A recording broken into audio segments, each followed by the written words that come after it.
నాన్న. ప్రపంచం అంతా చకచకా అలా ముందుకు సాగిపోతూ ఉంటే ఇంకా ఎలా మనం వెనకపడున్నాము. దిత్తా దిమిత కిటతక తడాంకుతక ధిమిత కథ దిగినతో దిత్తా దిమిత కిటతక తడాంకుతక ధిమిత కథ దిగినతో.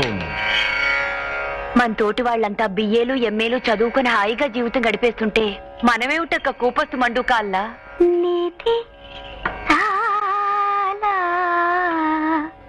సుఖమా రాముని సన్నిధి సేవా సుఖమా. నాన్న, ఈ కళనే నమ్ముకుని జీవితాన్ని ధారపోస్తున్నావు కదా, తిరిగి కళ నీకేమిచ్చింది నాన్న? ఈ కళలన్నీ ఇహంలోనే మోక్షాన్ని ప్రసాదించే సాధనాలమ్మా. పొందుతో కైలాసం అంటారు, ఇదే కాబోలు.